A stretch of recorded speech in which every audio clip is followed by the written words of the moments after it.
What I'm going to do is I'm going to show you some fantastic ways to use alkaline water other than for drinking. I've got a couple different cups here with tomatoes. I'm going to soak these tomatoes in 2 different types of water, and I'm going to show you that even though you may think you've been cleaning your vegetables at home, you really haven't been.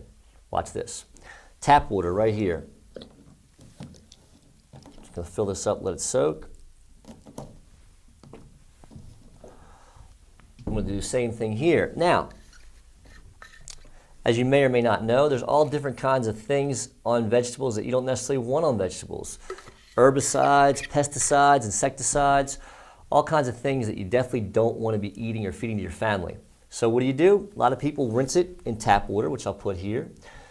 But what I do is I rinse it or soak it in Tyent turbo water. I'm going to show you why.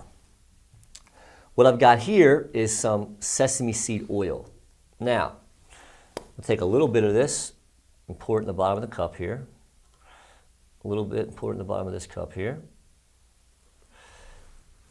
Now, everybody knows that oil and water don't mix, right? Of course. But I want to show you something really cool.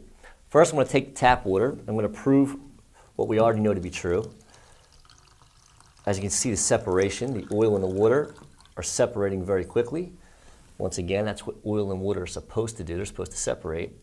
But in this bottle, this is a Good Life bottle. This is a bottle that we designed to maintain the properties of alkaline water. It's dual-walled, vacuum sealed, because things that affect alkaline water are air and light. So we keep it nice and vacuum sealed. We keep it away from the light. Lasts for a very long time. Take my Tyent turbo water. Watch what happens here. We've essentially just emulsified oil. Come on, people. Nothing else can do that on the planet. We've taken modified water that we've put through a Tyent machine, and we've emulsified oil. Now, why did I mix this demonstration with the tomato demonstration? Let me go back to the tomatoes and show you why.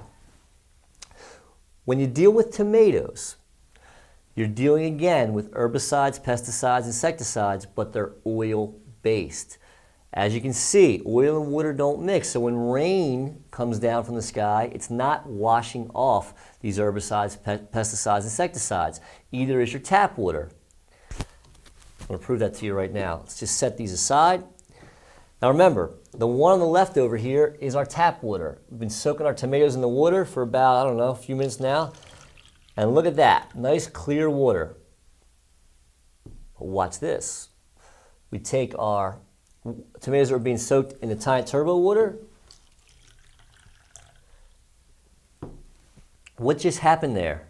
Well, we've got a whole cup here full of herbicides, pesticides, and insecticides. In this cup, we've got nothing. So where are all the herbicides, pesticides, and insecticides that were on these tomatoes? They're still on those tomatoes. So if you're washing your vegetables in regular tap water or bottled water, you're not really washing them at all. If you were to taste this tomato versus the one soaked in Tyent turbo water, you won't even believe it. It's amazing how much better your fruits and vegetables are going to taste when you remove all of these chemicals. This is nothing other than a cup full of chemicals that were on these tomatoes and are still on these tomatoes. Which one would you rather give to your family? The ones with the chemicals or the ones without? You will not believe the taste of clean, fresh vegetables when all the chemicals are removed.